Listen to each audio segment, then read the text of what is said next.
Este asunto del arrebatamiento de la iglesia, como ha enseñado el cristianismo, ha llevado al pueblo a ser muy descuidado, a poner y a tener una falsa esperanza. Y lo que queremos es compartir esto, ¿no? Para que usted también quede claro, porque sabemos que muchos de los que hoy están en este camino de regreso a casa, en este camino de las raíces hebreas del judaísmo mesiánico, de los netzaritas, bueno, de las diferentes corrientes, muchos todavía siguen con esta influencia. Y pues por eso queremos aclarar desde la perspectiva hebrea y también tocando muchos libros que tenemos en el pueblo, los cuales es necesario indagar, ¿no? Para poder ver toda la verdad. En Mateo capítulo 25, aquí Yeshua mismo nos presentó una exhortación a través de esta parábola de las 10 vírgenes. Y él comenzó diciendo estas palabras: el reino de los cielos será en aquel tiempo semejante a 10 vírgenes que tomaron sus lámparas y salieron al encuentro del novio y la novia. 5 de ellas eran necias, eran perezosas, y 5 estaban alertas y eran sabias. Las necias llevaron lámparas con ellas, pero sin aceite. En cambio, las sensatas llevaron botellas de aceite juntamente con las lámparas.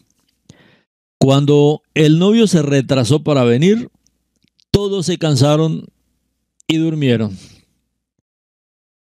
Era la medianoche cuando el grito se oyó: el novio llegó, salgan a recibirle. Todas las vírgenes se despertaron y prepararon sus lámparas para encenderlas. Las necias dijeron a las sensatas: danos un poco de su aceite, porque nuestras lámparas se están apagando. No, ellas dijeron: puede ser que no haya suficiente para ustedes y nosotras. Vayan a los vendedores de aceite y compren un poco para ustedes. Pero mientras salían a comprar, el novio llegó. Aquellas que estaban listas fueron con él al banquete de bodas y la puerta se cerró. Más tarde vinieron las otras vírgenes y ellas gritaron: Adón, Adón, déjanos entrar. Pero él respondió: en verdad les digo que no las conozco. Por lo tanto, permanezcan alerta, porque no saben ni el día ni la hora. Yo creo que esto, más de uno ha leído esta parábola. Lógicamente se le dan cantidad de interpretaciones, pero hoy, a la luz de este tema que vamos a estar tocando, porque esto puede ser un asunto bien peligroso para su vida espiritual. Y no tiene ninguna raíz judía de ningún tipo. O sea, esto es totalmente aparte de la fe del pueblo. Esta doctrina del arrebatamiento es una doctrina que va totalmente en contra de las Escrituras. Y es una doctrina de paz y seguridad que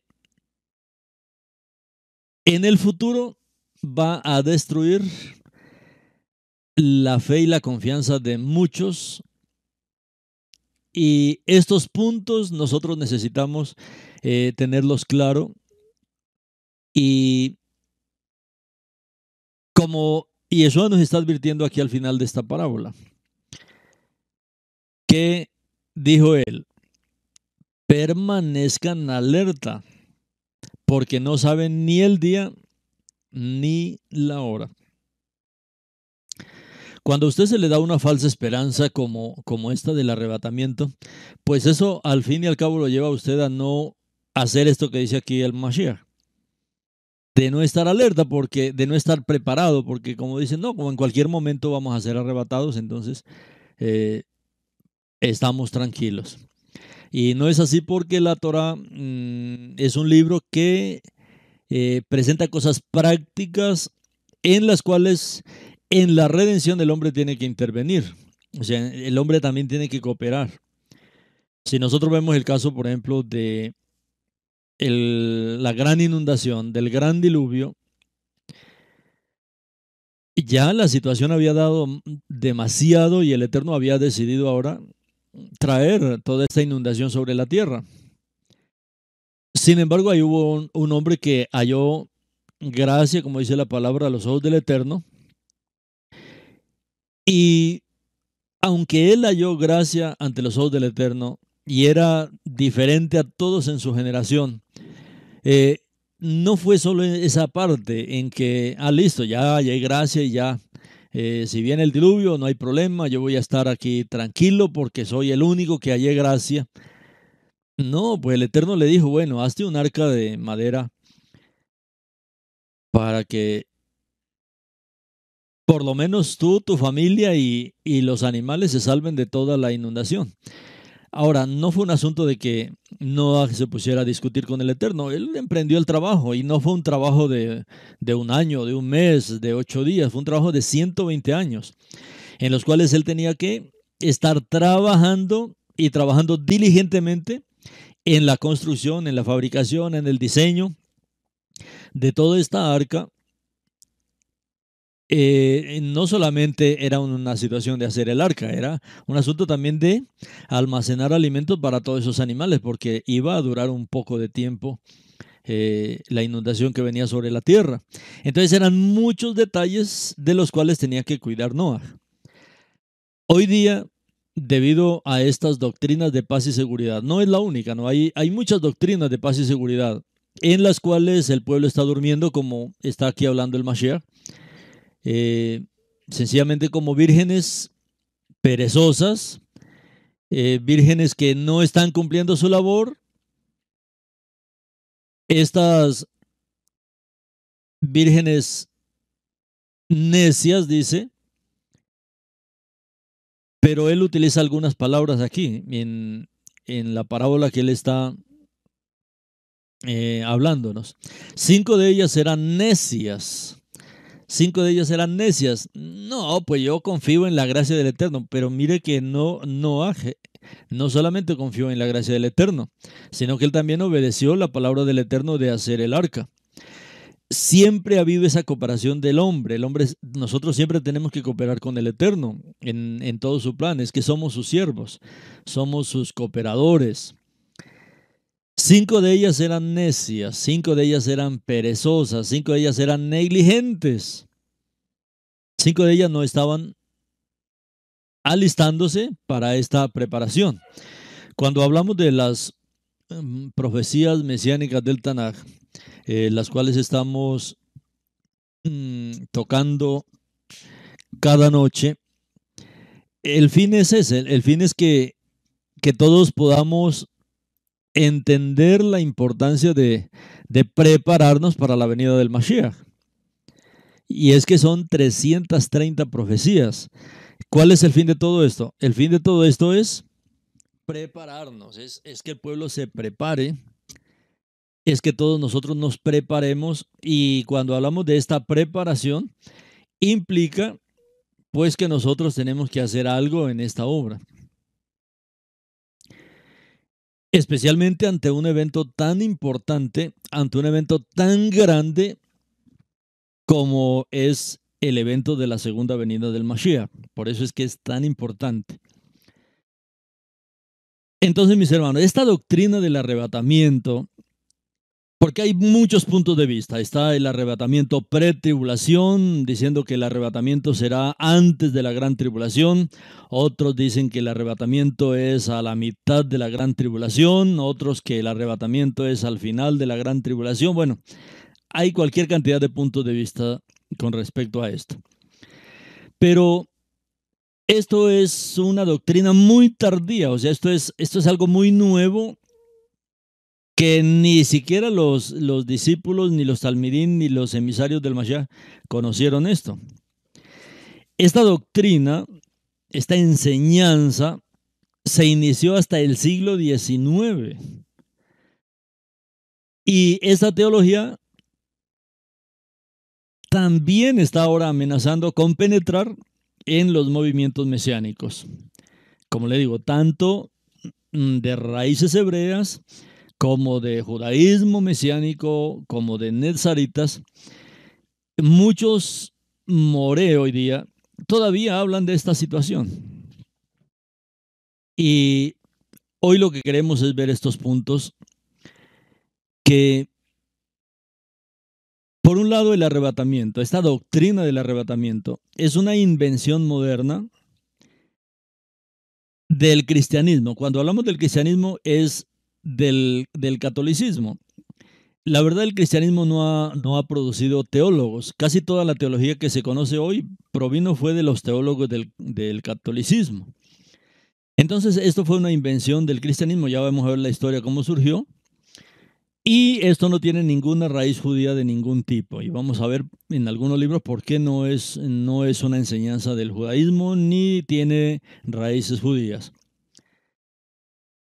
Es una doctrina que va totalmente contra las escrituras. ¿Por qué? Porque en las escrituras nos manda el Eterno a ser diligentes, a estar preparados, a estar activos, como él dijo. Bienaventurado al cual cuando su Adón venga lo haya haciendo así, lo haya ocupado. Y esta doctrina también es una doctrina de paz y seguridad.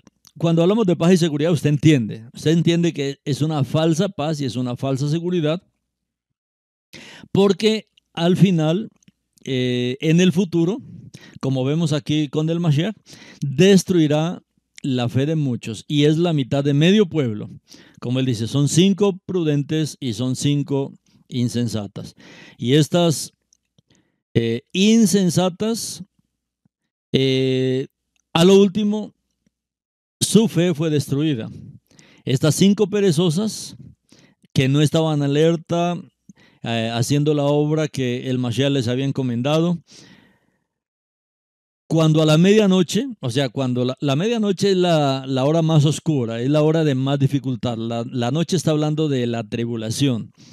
Cuando la tribulación está en su máximo punto, ahí se oyó la voz del novio. El novio llegó y él gritó, salgan a recibirle. Ahora, usted se puede imaginar por qué estamos hablando de esto, porque imagínese que usted es parte, digamos, toda esta masa, de esta multitud, que esperan el arrebatamiento, que se dice, según algunos, es antes de la gran tribulación. Cuando se den cuenta que no hubo arrebatamiento, otros dicen, no, es que es a la mitad de la gran tribulación. Bueno, entonces esperemos hasta la gran tribulación. Y cuando a la mitad de la gran tribulación tampoco hay arrebatamiento.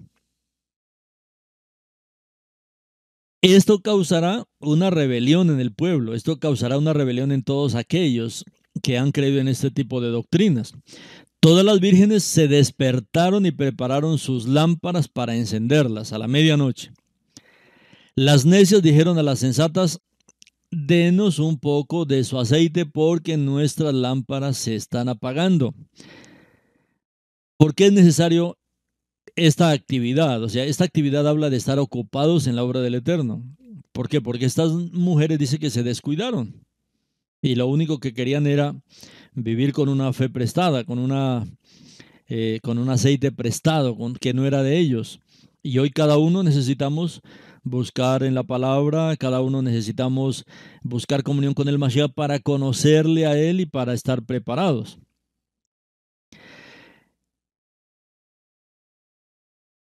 Esta cuestión del arrebatamiento, vamos a usar algunos términos que tal vez usted conozca, otro los va a aprender. Y para poder entender, ¿no?, toda esta doctrina y de dónde se originó. Esta palabra rapto, que es muy común, pero también que hoy se ha vuelto muy controvertido, En el ocultismo, escuchen esto, en el ocultismo, este término se utilizó durante muchos siglos para referirse a la levitación. Esto se habla en el ocultismo, el rapto, ser arrebatado o levitar, o ser suspendido en el aire. Eso se usa en el ocultismo. En la Biblia, el origen de este término lo basan en Primera de Tesalonicenses 4:17, donde se lee la palabra arrebatados. Primera de Tesalonicenses 4:17. Ahora, en hebreo la palabra sería la palabra natsal. Y la palabra natsal lo que significa es liberación. Esta palabra ha sido usada en los medios mesiánicos en un intento de convencerlos sobre la teología del rapto pretribulación. En arameo es la palabra ketaf, arrebatados. Aquí mismo en este texto de Primera de Tesalonicenses 4:17. Entonces, mire la manera como se entiende. En el ocultismo lo entienden como levitación. En hebreo se entiende como liberación. Esta palabra que aparece aquí en 1 Tesalonicenses 4:17. Esto para los que creen en el rapto pretribulación. Pero hay otra teoría y otra doctrina que es post-tribulacionismo. O sea, es al final, post-tribulación, después de la gran tribulación. Y la palabra que aparece aquí en arameo es la palabra ketaf. Ketaf. Y esta palabra sencillamente está haciéndonos notar que este arrebatamiento, digamos, es parte de la segunda venida del Mesías. O sea, es un acto que se dará en el tiempo de la venida del Mesías. Y tiene lugar, lógicamente, al final de la gran tribulación, porque es al final de la gran tribulación que Él regresa. Está entre el final de la gran tribulación y el comienzo del reino. Entonces, si nosotros vemos la palabra aramea, en este caso, nos ubica sencillamente al final de la gran tribulación y al comienzo del reino por el significado que tiene la palabra. Ahora, el pretribulacionismo, ese arrebatamiento que se predica de antes de la gran tribulación, es la visión de que el rapto sería un evento separado de la segunda venida del Mesías y pasaría 7 años antes de la venida del Mesías, antes de que el problema de la tribulación venga sobre la tierra. Entonces aquí es donde muchos se confían sencillamente, y es lo que el Mashiach nos está advirtiendo en esta parábola. Entonces, los pretribulación sencillamente predican la visión de que el rapto es un evento separado de la segunda venida del Mesías y que ocurrirá 3 años y medio antes de la venida del Mesías. O sea, a la mitad de la gran tribulación, durante el tiempo del sacrilegio, de la abominación desoladora, como se revela en Mateo capítulo 24. Entonces, todos estos puntos de vista, o sea, la teología no se ha podido poner de acuerdo en esto. Unos hablan que es antes, 7 años antes de la venida del Mashiach, otros que es 3 años antes de la venida del Mashiach. Y lo que muestra la palabra aramea sencillamente es este recogimiento, esta unificación de todo el pueblo del Eterno, de todo el pueblo de Israel al final de la gran tribulación. Entonces, todos estos puntos de vista los proclaman, los predican como una verdad. Este rapto pretribulación o antes de la gran tribulación, que se predica como un evento separado de la venida del Mashiach. La palabra lo que pone todo esto es es juntos, son eventos juntos. La resurrección de los muertos, luego nosotros los que habremos quedado vivos hasta la venida del Mashiach seremos transfigurados y luego reunidos juntamente con él en el aire. O sea, son eventos seguidos y son eventos al final de la gran tribulación y al comienzo del reino. Otros hablan de un rapto parcial y hablan de esto que algunos serán arrebatados y que otros sencillamente serán arrebatados al final. O sea, como que van a acontecer eventos en diferentes, o sea, el arrebatamiento como en diferentes etapas en el periodo final.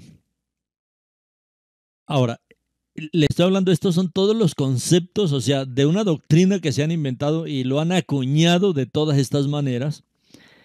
Y lógicamente muchos han llegado a creer esto como si esto fuera bíblico. Entonces, el significado simple, el significado peshad, que se llama en hebreo, el significado simple, lo más simple, según el Midrash judío, ¿qué es lo que tenemos que entender? En la parte simple,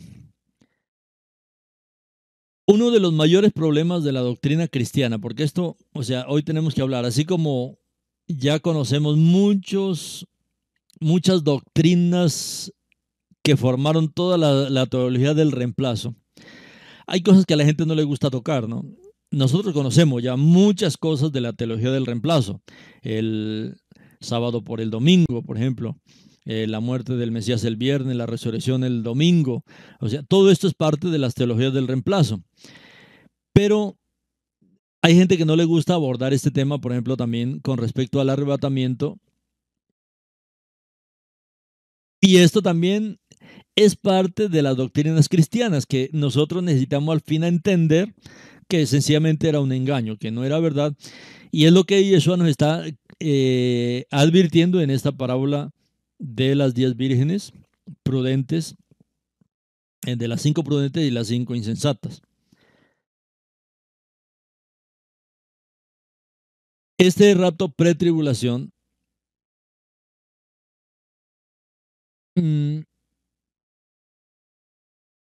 es como difícil de creerlo, o sea, es difícil de creerlo. Según el Midrash, que es el sistema más antiguo de interpretación de las escrituras, un texto nunca pierde su peshad, nunca pierde su significado simple. Sin embargo, esta doctrina en particular no tiene base de peshad, o sea, no hay una doctrina simple, como decir, bueno, que nos diga directamente en algún momento que esto ocurriría. A pesar de que los pretribulacionistas, estos que creen en el arrebatamiento antes de la gran tribulación, a menudo alegan que sus creencias se basan en una lectura simple y literal de las escrituras. El hecho es que una lectura literal de las escrituras es incapaz de producir una creencia en el rapto pretribulación. O sea, es imposible, no hay textos que avalen esto, no hay textos que nos digan esto. En la interpretación hebrea, ustedes saben que hay varios niveles de interpretar la palabra y el más simple es el peshat, es ver como una verdad ahí a la vista de todos, ¿no? Ver una verdad a la vista de todos, como ver ahí en la escritura que David es un rey judío de todo Israel, digamos. Eso cualquiera lo ve, o sea, son cosas que se ven a simple vista. O que Jerusalén es la capital de Israel. Son así cosas, pero forzar todo esto, forzar estas doctrinas, como es el caso del arrebatamiento, esto, si lo analizamos, sencillamente no tiene ninguna base bíblica. Hay alguien que llama Hal Lindsey, que es el más famoso defensor del arrebatamiento pretribulación. O sea, estos fueron los que enseñaron todo esto. Él admite que su creencia no se basa en el sentido simple y literal de las Escrituras. Lindsay admite que no puede mostrar ningún versículo que diga claramente que el arrebatamiento ocurrirá antes de la gran tribulación. Y ellos son de los grandes defensores de este rapto, pero aparte de eso, y a pesar de eso, él mismo admite que no puede encontrar ni puede mostrar ningún verso que diga claramente que el arrebatamiento ocurrirá antes de la gran tribulación. Sin embargo, cuando la gente lee, la gente cree que eso es así. No.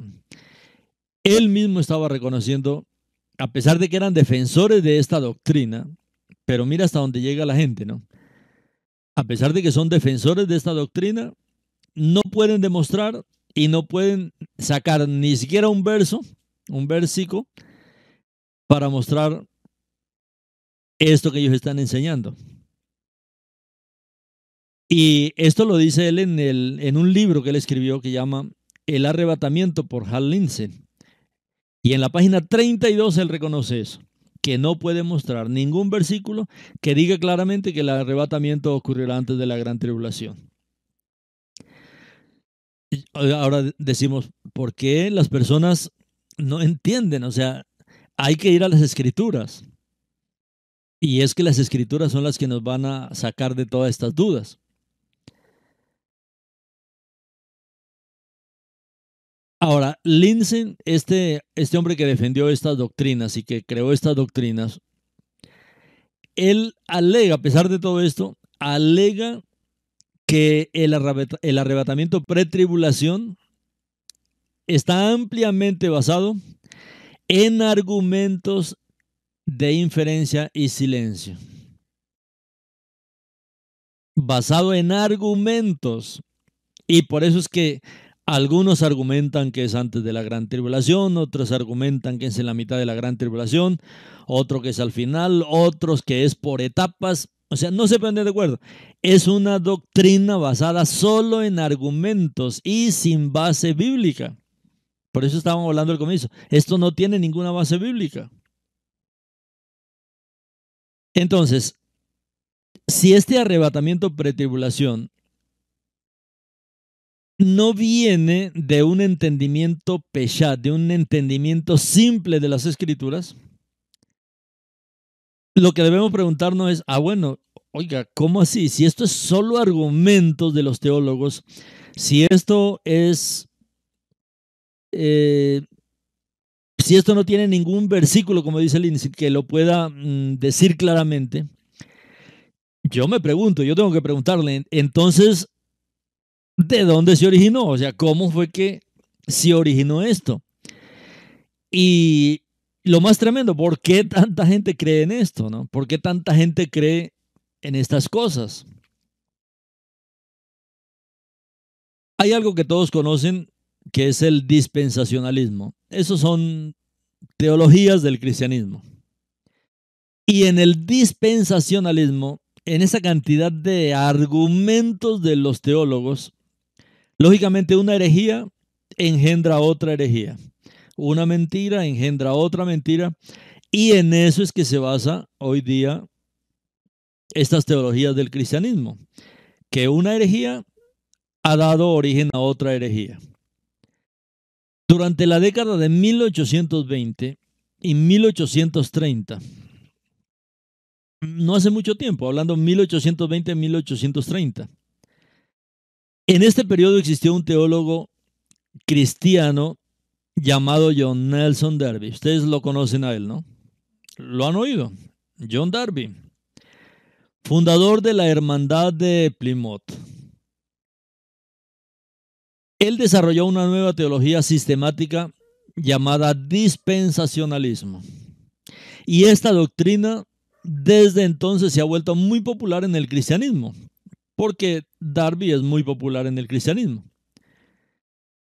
Es muy curioso que tal doctrina aún encuentre eco entre los creyentes que están retornando a las raíces judías, como seguidores originales de Yeshua.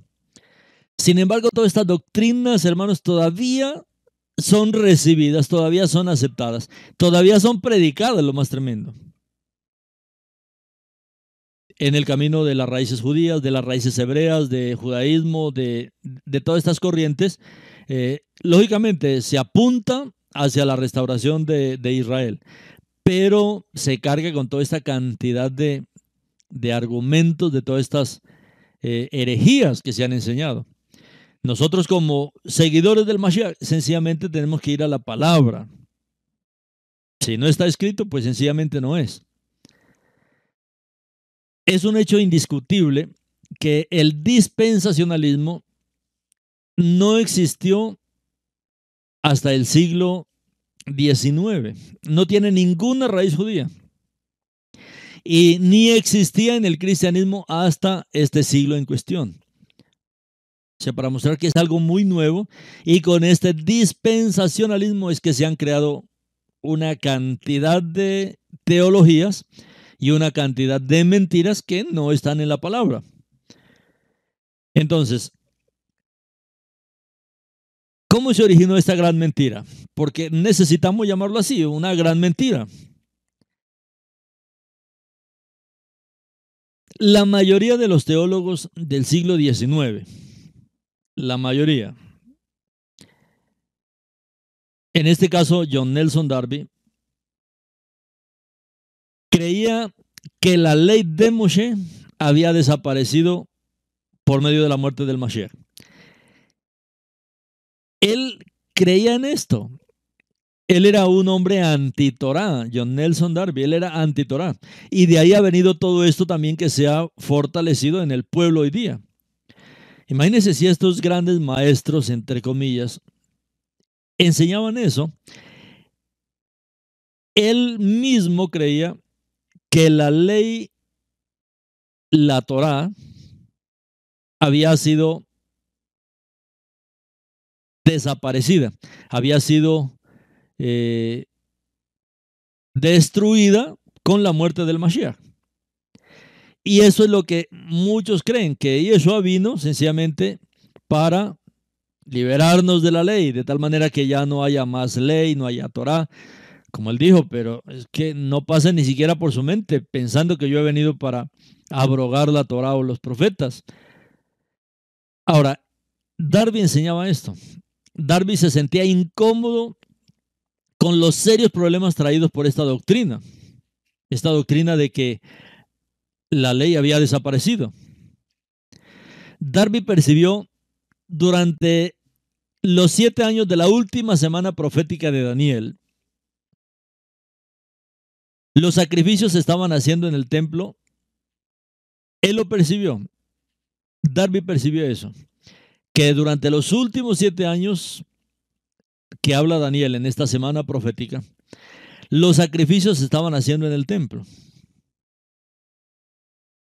Como la ley de Moshe estaba claramente siendo cumplida durante los 7 años de la tribulación, Darby concluyó que la ley volvería a tener validez al principio de la gran tribulación.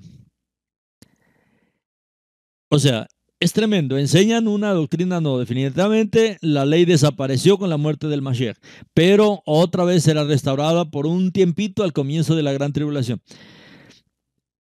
Hermanos, una mentira engendra otra mentira. O sea, se enseñó una mentira y ahora tocaba destruir esa mentira con otra mentira. Y esto le traía muchos problemas a estos maestros o falsos maestros. Ahora, ¿cómo lo explicaba? ¿Cuál fue la conclusión a la que llegó Darby? Sencillamente esa, que la ley volvería a tener validez al principio de la gran tribulación, que había sido destruida por el Mashiach, había sido abrogada por el Mashiach, pero que al comienzo de la gran tribulación iba a tener otra vez un cierto periodo de validez.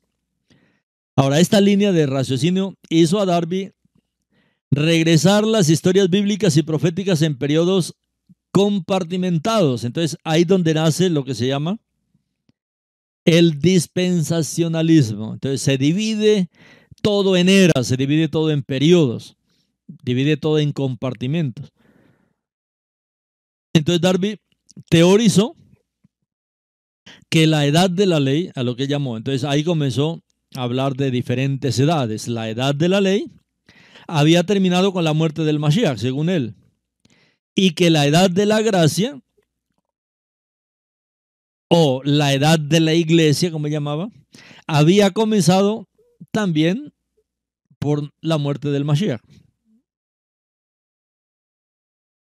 Todo esto era traído de la doctrina del reemplazo, donde ya no era Israel, sino ahora la iglesia, era lo que ellos enseñaban. Ahora, para ese tiempo era bien difícil porque Israel no estaba en la tierra, ¿no? Israel, como nación, llevaba ya casi 19 siglos en el exilio. Ahora, encontrarse con todo esto era difícil. ¿Cómo así? Sí, es que ellos fueron los que enseñaron todo esto, o sea, como para tener como cierta explicación. Israel desapareció y ahora sencillamente es la iglesia la que reemplaza a Israel. Y estas doctrinas eran muy fuertes, pero el problema es que en el año 1948, cuando Israel vuelve a escena, ahora estas doctrinas y que tienen un problema tremendo. Porque el Eterno nunca desechó a su pueblo.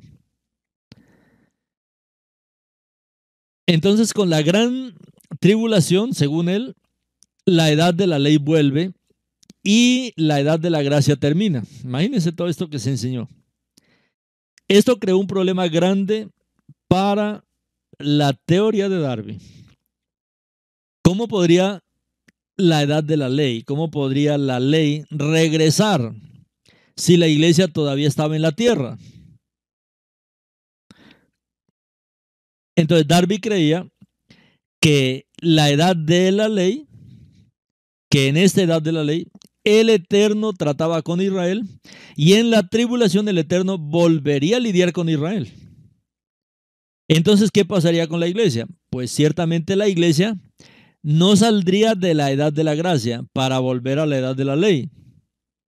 Como consecuencia, entonces, en esta línea de razonamiento absurdo, fue que Darby adoptó la línea de un arrebatamiento pretribulación, que se había vuelto tan popular ya para ese tiempo. O sea, bueno, ¿cómo explicamos esto entonces? Mire todos estos enredos que es lo que traían estas teologías. Por eso entender esto no es así como de buenas primeras entender, sino que necesitamos entender los orígenes, cuál era el embrollo que ellos tenían en la doctrina. Entonces, para poder defender estas doctrinas es que se crea ahora y se adapta esta teología del arrebatamiento pretribulación.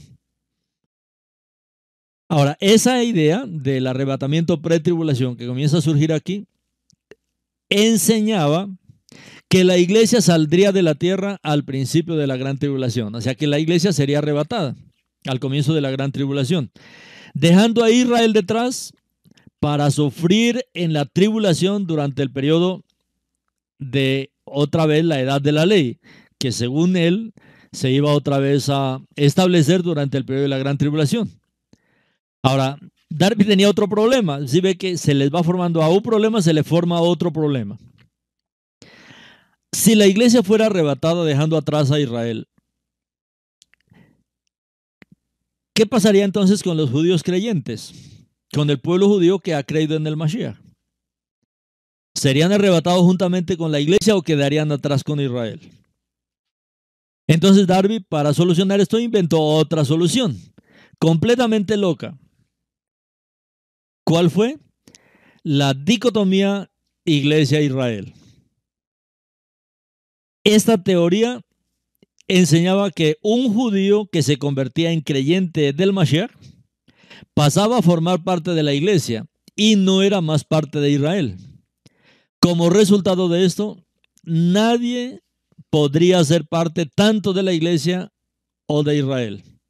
Entonces, según esta teoría, los judíos creyentes dejarían de ser judíos y se convertirían en parte de la iglesia. Y él enseñaba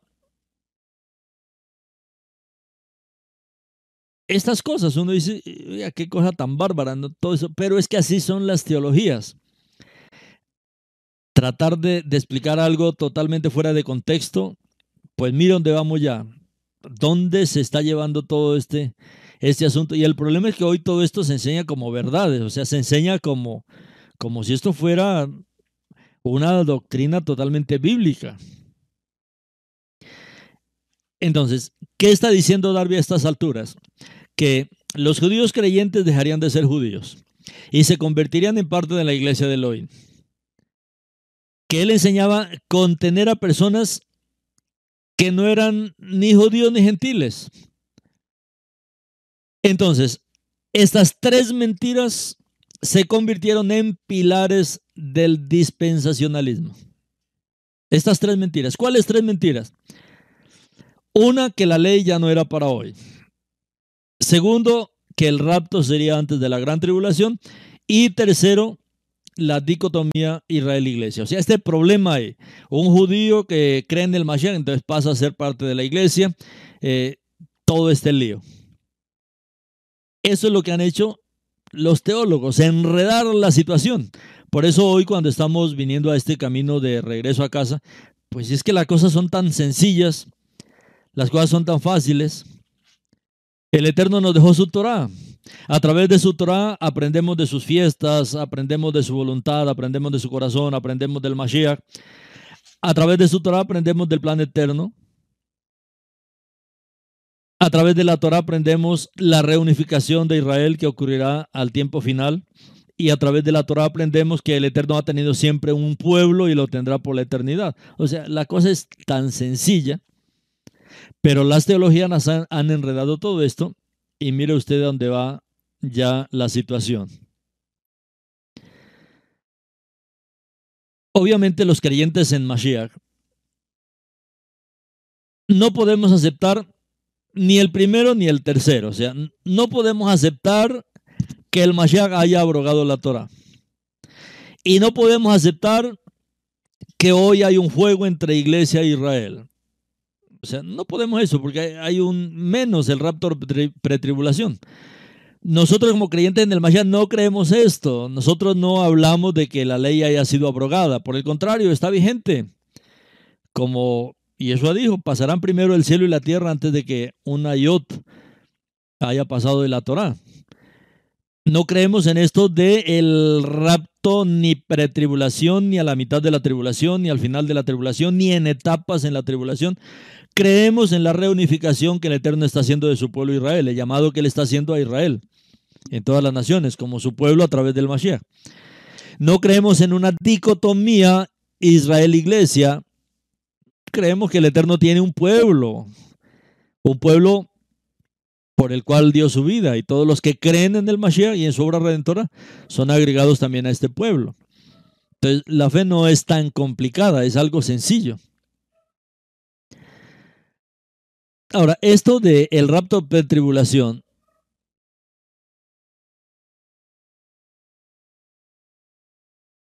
esto es un lío, esto es un tremendo lío como les he venido compartiendo. Difícil de poner de acuerdo a todos estos teólogos, o sea, difícil de poner porque cada uno se basa en su propio argumento, o sea, no en Biblia, como estamos hablando, ni en Tanakh, ni en Biblia, ni en Torah, ni en el Brit Hadashah, no, argumentos. Y nosotros entonces necesitamos dejar claro este asunto, ¿no? Nosotros como creyentes en el Mashiach no creemos en el dispensacionalismo, no estamos por estas cosas, por toda esa cantidad de teologías y principios errados que se han creado. Pero debemos ubicarnos, ¿no? ¿Qué es lo que dice de verdad la palabra con respecto a esto? Y nosotros todos como creyentes en el Mashiach, pues tener el mismo pensamiento, tener el mismo concepto de estas cosas, ¿no? Cuando se examina todo a la luz de la Escritura, cuando se examina todo a la luz de la Torá, a la luz del Tanakh, a la luz del Brit Hadashah, a la luz también de otros libros, ¿no? de nuestro pueblo, toda esta estructura teológica sencillamente se desbarata, toda esta estructura sencillamente es destruida. Entonces, esto, mis hermanos, es una doctrina del siglo XIX, que fue inventada por el cristianismo, bajo John Nelson Darby, pero no tiene ninguna raíz en la fe del primer siglo. O sea, ninguno de los talmidín se detuvo a enseñar sobre estas cosas. Ninguno de ellos. Hablar sobre la ley abolida, sobre el rapto pretribulación o a mitad de la tribulación, bueno, en cualquier etapa de esas, o el reemplazo de Israel por la iglesia. O sea, esto no se enseñó nunca, esto es algo nuevo, esto es algo raro, que surge dentro de la historia y ahora en el siglo XIX. O sea, esto es algo muy nuevo. Ahora, ¿cuántas venidas del Mesías son? ¿Qué es lo que dice el Tanaj? ¿Qué es lo que dice la palabra con respecto a las venidas del Mashiach? Todo el Tanaj, toda la Torah, todo el Tanaj, mis hermanos, Torah, Nevin, Ketuvim, todo el Tanaj apunta claramente de muchas maneras a las dos venidas del Mashiach, a sus dos venidas. La una como siervo en su primera venida y la segunda venida como rey en su segunda venida. Pare de contar, esto es lo que habla el Tanaj. Esto es lo que habla también el Brit Hadashah. Ahora, los que creen en el arrebatamiento, por ejemplo, el arrebatamiento prematuro, el arrebatamiento antes de la gran tribulación, van contra las escrituras por creer en tres venidas del Mesías. Ya no serían dos, serían tres, porque él vendría en un momento para arrebatar supuestamente a los que estén listos antes de la gran tribulación. Una vez que el retorno del Mesías ha sido entendido por los siglos como la segunda venida del Mashiach. No tres, ni cuatro, ni cinco.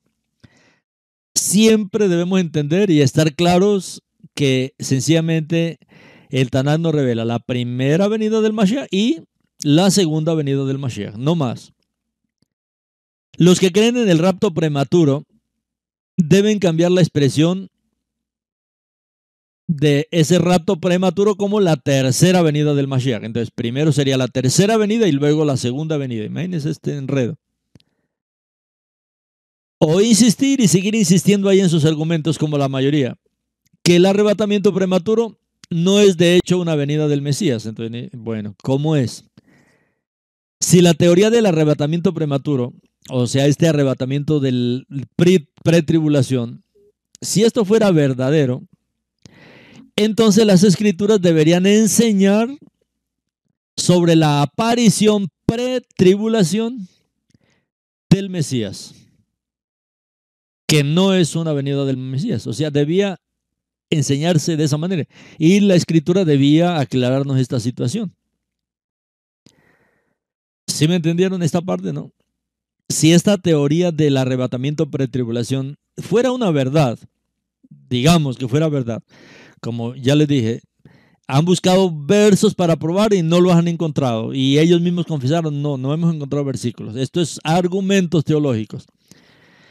Entonces, si el arrebatamiento prematuro fuera verdad, entonces las escrituras deberían enseñar. Si esto fuera verdad, si hubiese un arrebatamiento antes de la gran tribulación, las escrituras en algún momento, en algún lugar, debían enseñar sobre la aparición pretribulación del Mesías. Y aclarar que no es una venida del Mesías. O sea, debía aclarar así. Pero no habla la escritura eso. Entonces, las escrituras en general no podrían identificar el ketaf en arameo, el ketaf, este arrebatamiento, pero ese arrebatamiento, ¿cómo lo relaciona el arameo, el ketaf? Lo relaciona refiriéndose a la segunda venida del Mashiach en las escrituras. O sea, es algo que ocurrirá en la venida del Mashiach, en su segunda venida. Por eso es interesante conocer el término en arameo, que es la palabra ketaf. Y eso hace que todo argumento pare, porque está hablando claramente y se está refiriendo este término claramente a la unificación, a la reunión del pueblo con el Mashiach, cuando en su segunda venida. Entonces, no deberíamos esperar que la venida post-tribulacionista del Mesías fuera llamada aparición. Entonces, todas estas mentiras, porque no es solamente teologías y no solamente enseñanzas, sino son mentiras que se enseñan como verdades a lo que el Eterno varias veces nos advirtió.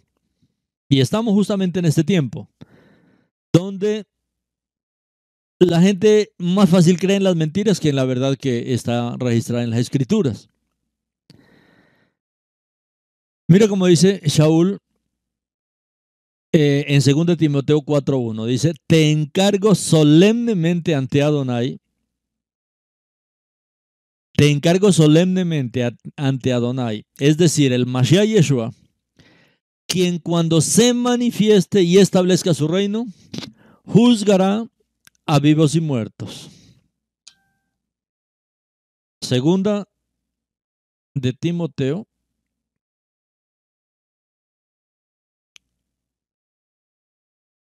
4:1.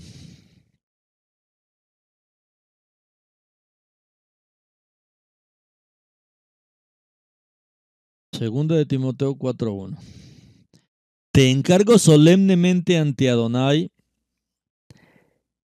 es decir, Yeshua, quien cuando se manifieste y establezca su reino, juzgará a vivos y muertos.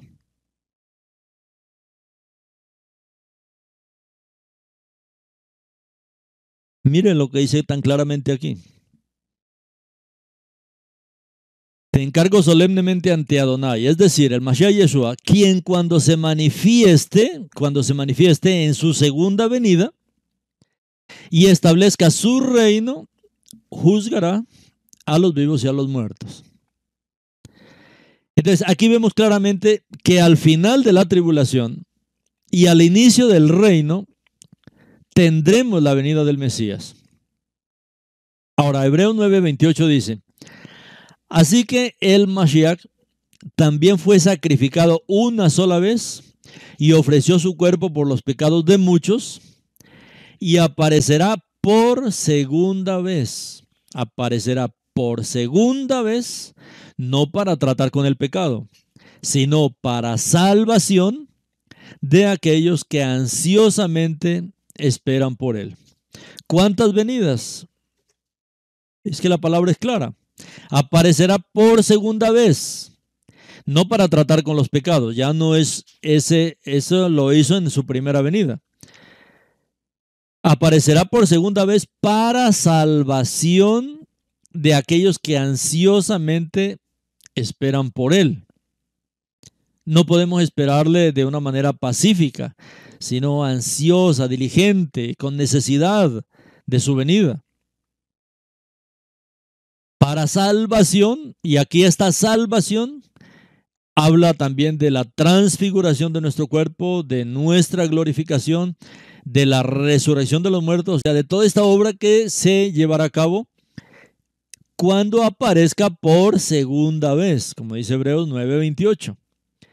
Entonces, el texto aquí habla claramente de la venida del Mashiach al final de la gran tribulación. Lógicamente, la venida del Mashiach es lo que finaliza la gran tribulación. Entonces, si el rapto prematuro, si este arrebatamiento prematuro era correcto como lo enseñaban estos teólogos, este texto, ¿cómo debía decir? Este texto debería decir, aparecerá una tercera vez, porque si al comienzo de la gran tribulación aparece para arrebatarlos, esta que aparece al final de la gran tribulación, entonces debiera decir una tercera vez. Sin embargo, ¿qué dice aquí la palabra? Así que el Mashiach también fue sacrificado una sola vez y ofreció su cuerpo por los pecados de muchos y aparecerá por segunda vez. No para tratar con el pecado, sino para la salvación de aquellos que ansiosamente esperan por él.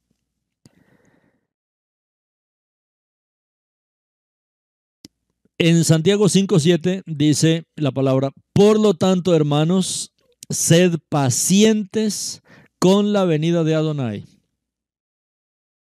Por lo tanto, hermanos, sed pacientes con la venida de Adonai.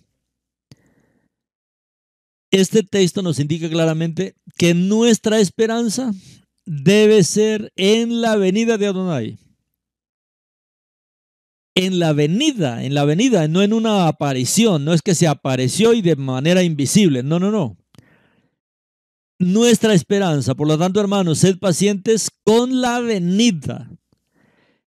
Y esto debe estar claro para nosotros. Y lo que esperamos es eso, la venida. No es una aparición mística, no es que de pronto está por aquí, por allá, como él mismo enseñó en Mateo 24. No mires que está por el desierto, no es que está ahí encerrado en una habitación. No, no, no, es la venida, es una venida pública. Así como fue pública su primera venida, de la misma manera será pública su segunda venida, y esa es nuestra esperanza. Esa venida pública por segunda vez de nuestro Adonai. Primera de Tesalonicenses 4:15 al 17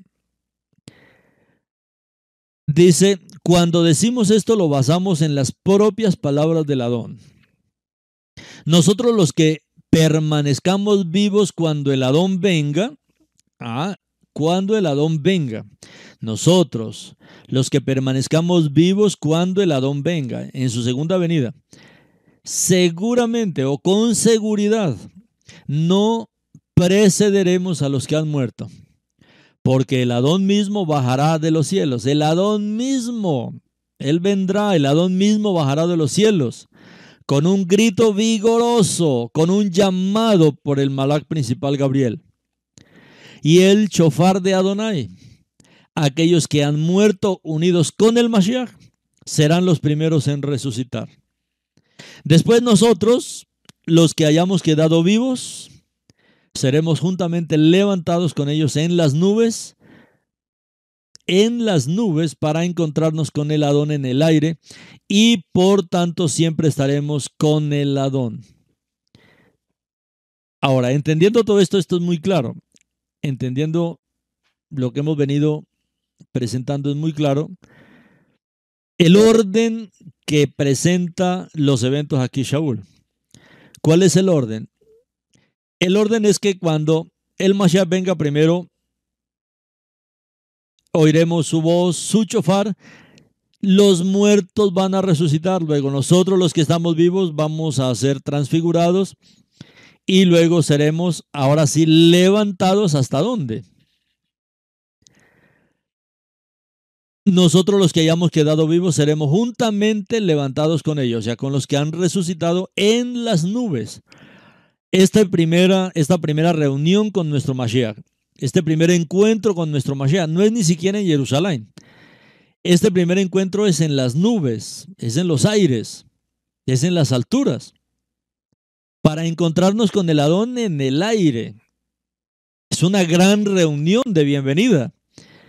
Es la novia dándole la bienvenida, es la novia preparada saliendo al encuentro con el novio a los aires. Pero esta novia, mire cómo está allá. Los muertos han resucitado con cuerpos totalmente glorificados, parecidos a los cuerpos del Adón. Nosotros, los que estamos vivos, también seremos transfigurados y luego levantados de esta tierra para encontrarnos con el Adón en el aire, y ahí habrá una tremenda reunión de bienvenida de nuestro Mashiach, de nuestro Rey, para comenzar a preparar todo el escenario ahora sí para su regreso a la tierra.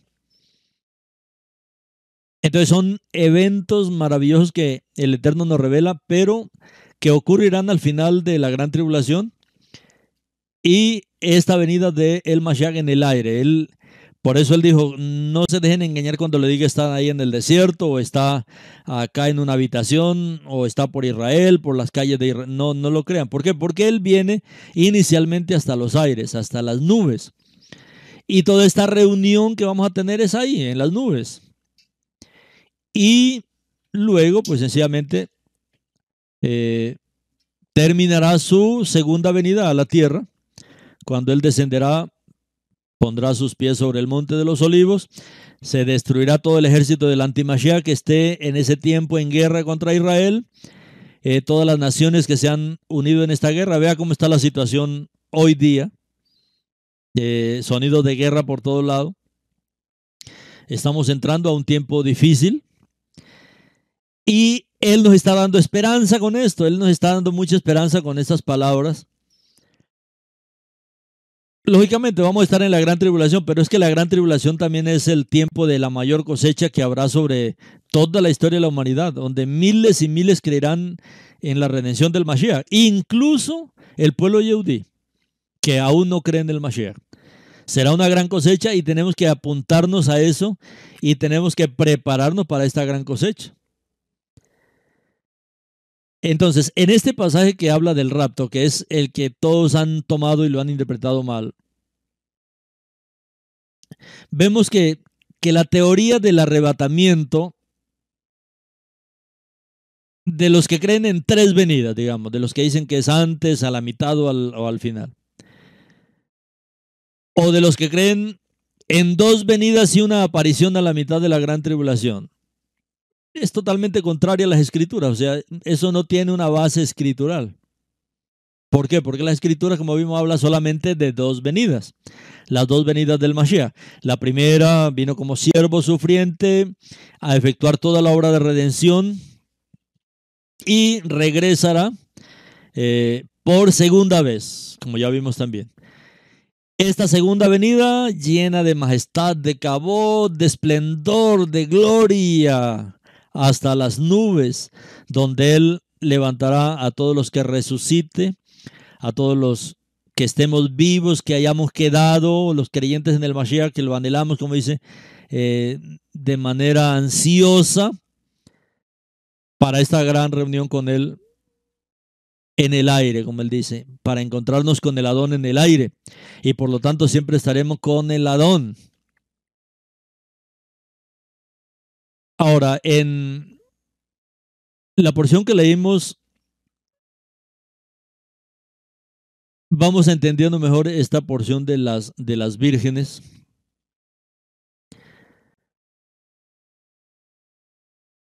Una de las voces de los que hablan de la tribulación o del arrebatamiento, mejor, pretribulación, o del arrebatamiento antes de la gran tribulación.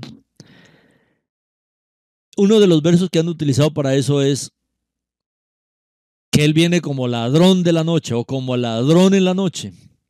Los que hablan de la teología y de todo este arrebatamiento pretribulación. Y ellos usan este término ladrón en la noche para hablar del rapto prematuro, del rapto antes de la gran tribulación. Y lo hablan como un arrebatamiento secreto, en el que la iglesia supuestamente es removida de la tierra secretamente. Esto, sin embargo,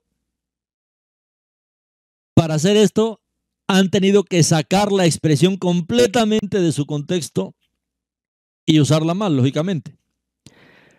La parábola del ladrón de la noche es una de las diversas parábolas contadas por Yeshua. Recuerdan que él es experto en contar parábolas y cada parábola tiene mensajes en 4 dimensiones, o sea, es muy profunda cada parábola. La mayoría de la gente solamente ve el más sencillo, ¿no? Ahora, esto de el ladrón en la noche que usó Yeshua en Mateo 24, 42 al 51, también se menciona en otros lugares, como por ejemplo Primera de Tesalonicenses 5, 2, 10, o Segunda de Kefa, Segunda de Pedro 3, 10, Apocalipsis 3, 3. Apocalipsis también 16:15 habla de ladrón en la noche. ¿Qué es lo que revela esto? ¿Qué es lo que revela Yeshua a través de esta palabra, del ladrón en la noche?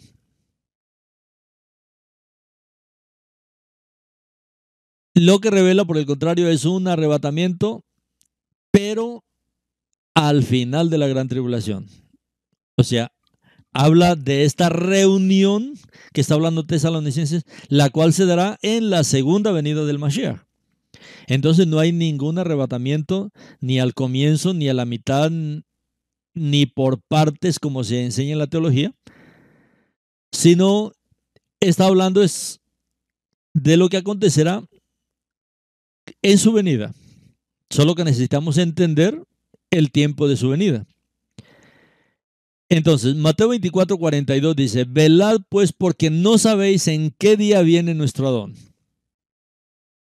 Pero sabed esto, si el dueño de la casa supiera a qué vigilia de la noche había de venir el ladrón, velaría y no dejaría minar su casa.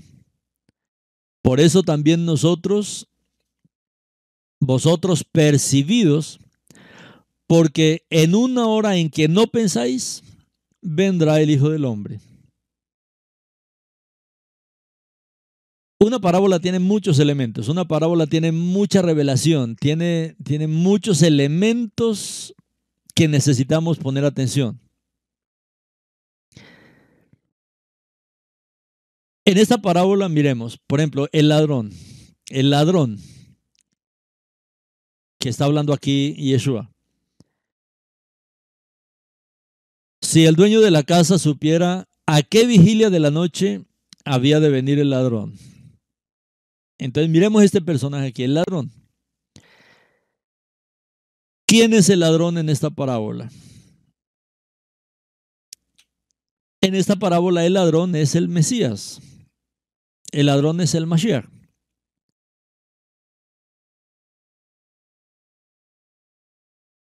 Sin embargo, el ladrón en esta parábola no está robando la iglesia del mundo. Eso sería absurdo. El término ladrón se utiliza para identificar que el Mashiach vendrá en un momento inesperado. Eso es lo que nos quiere advertir en esto. Por eso, aunque la gente diga en tal fecha, estamos ya a las puertas, no. Aquí nos está identificando el ladrón a él mismo, pero advirtiéndonos que él viene en un momento inesperado. Si el dueño de la casa supiera a qué vigilia de la noche habría de venir el ladrón, velaría y no dejaría minar su casa. Por eso también vosotros percibíos, porque en una hora en que no pensáis vendrá el Hijo del Hombre. Entonces aquí no es que viene el ladrón para robar cosas preciosas, no es que él entra, no, aquí eso está enfatizando es otra cosa. Él lo que quiere es que identifiquemos que él viene en un momento inesperado, en un momento que nadie le espera. Y en segundo lugar, percibimos claramente que la iglesia no estaba esperando que él viniera en aquel momento. O sea, como lo enseñan ellos, ¿no? Y finalmente es extremadamente significativo que el ladrón viene en un momento posterior.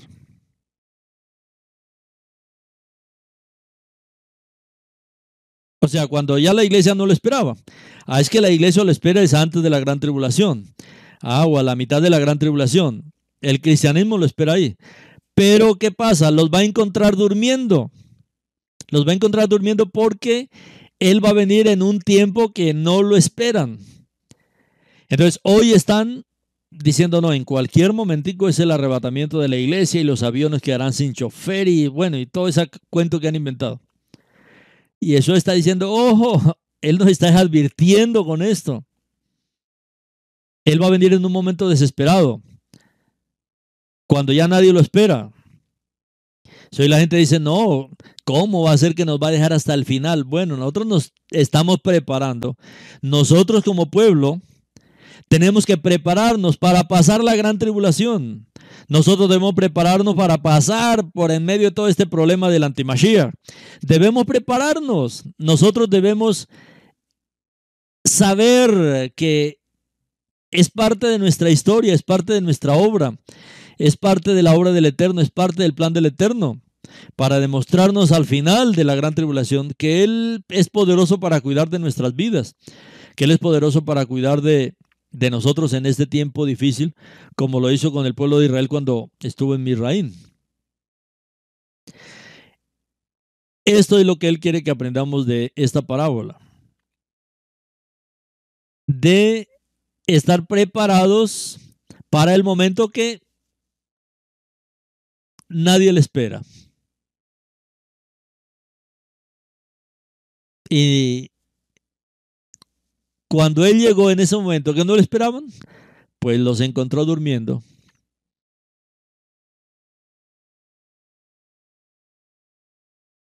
A lo largo de las Escrituras,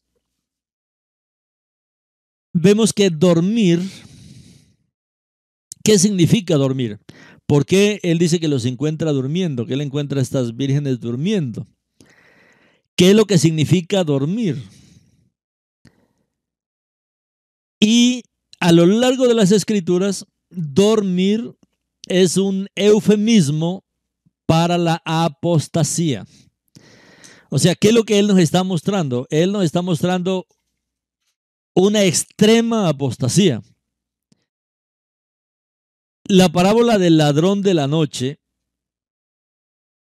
es parte de una sección de las Escrituras que comienza en Mateo 24:42 y termina en Mateo 25:13. O sea, toda esta sección, y en esta sección está el ladrón. Ahora, Yeshua ilustra el hecho de que el Mesías vendrá más tarde de lo esperado y encontrará, ahí entre comillas, a la iglesia durmiendo. ¿Por qué? Porque esperaba que viniera antes. Este tema es presentado primero por Yeshua en el verso 42. Ahora, en Mateo 24:43, Yeshua da la parábola del ladrón de la noche. En el verso 44, Yeshua refuerza aún más este tema. Y 24, del 45 al 51, Yeshua da la parábola del siervo fiel y prudente. En esta parábola, el Mesías también viene después de lo esperado por el siervo. Como vemos en el verso 48 al 50. Mateo 24, 48 al 50.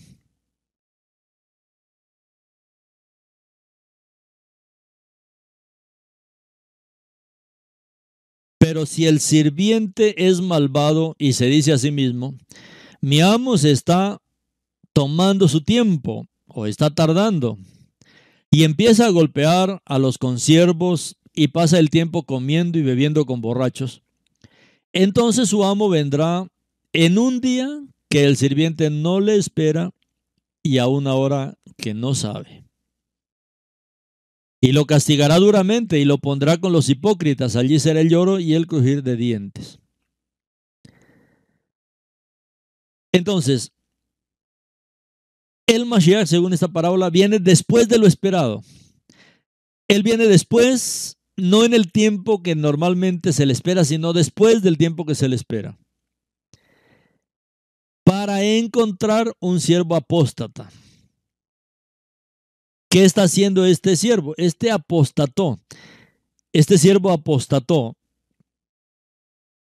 Su amo vendrá en el día en que el sirviente no lo espera y a una hora que no sabe, y lo castigará duramente y lo pondrá con los hipócritas. Allí será el lloro y el crujir de dientes.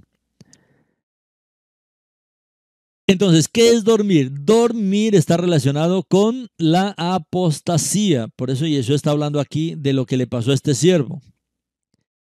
Ahora, finalmente Yeshua da la ilustración de las 10 vírgenes, que es donde comenzamos. Mateo 25, 1 al 12. En esta parábola de las 10 vírgenes, el novio también viene después de lo que esperaban las vírgenes. Las vírgenes, al menos algunas de ellas, son nítidamente creyentes, pues 5 de ellas tienen aceite en las lámparas. Ahora, el novio viene y encuentra a las vírgenes durmiendo. A pesar de que muchas de ellas todavía tenían aceite en las lámparas, pensaron que el Mesías vendría antes y como no llegó, entonces cayeron en el sueño de la apostasía. Por eso es que hablamos de el gran peligro de esta doctrina del arrebatamiento, porque es una doctrina de paz y seguridad. O sea, les da una falsa paz, una falsa seguridad en algo que no va a acontecer. Y si nosotros ponemos esto en el panorama de hoy, los millones y millones de cristianos engañados con la teoría del arrebatamiento, todos esperando el arrebatamiento, no se están preparando para la gran tribulación porque creen que no van a estar ahí. Y así como en los días de Joseph, que venían esos 7 años de tribulación, Joseph preparó los graneros, él guardó suficiente alimento, semilla para que se sembrara por todo Misraín. Fue algo muy práctico que él hizo porque venía un tiempo difícil. Es que si él no lo hace así, Israel mismo hubiera sufrido y tal vez no habría Israel hoy. Entonces, cuando el pueblo se vea engañado por estas doctrinas del arrebatamiento, que son doctrinas de falsa paz, de seguridad y falsa seguridad, y cuando ellos vean que no acontece, que se viene la tribulación encima, que se vienen las dificultades, que no hay comida, que no hay trabajo, que no se puede comprar, no se puede vender, cuando toda esta situación tengan que enfrentarla, ¿qué es lo que dice el Mashiach? Apostatarán. Por eso es que cayeron todas dormidas de sueño. Esto se está refiriendo a el sueño de la apostasía. Comenzarán a negar al Mashiach, a unirse a la corriente del anti-Mashiach. Aunque hoy pueden decir, no, como Kefa, ¿no?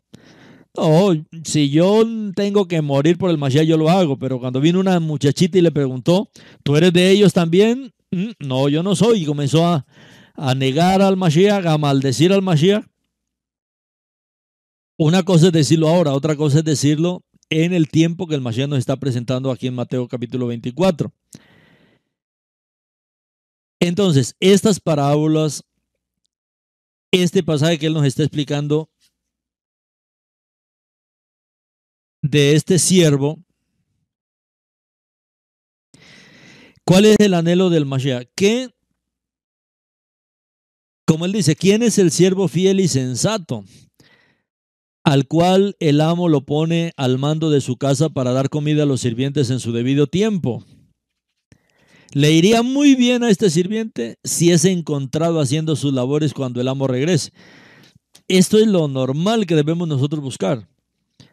Estar sirviéndole al Eterno, pero saber que viene la gran tribulación y vamos a estar aquí. Vamos a estar aquí. Por lo tanto, tenemos que preparar nuestra vida espiritual. Como Joseph, preparar la parte física. Bueno, yo tengo que entonces comprar alimentos, guardar alimentos. Y ya tengo que ser sabio en eso.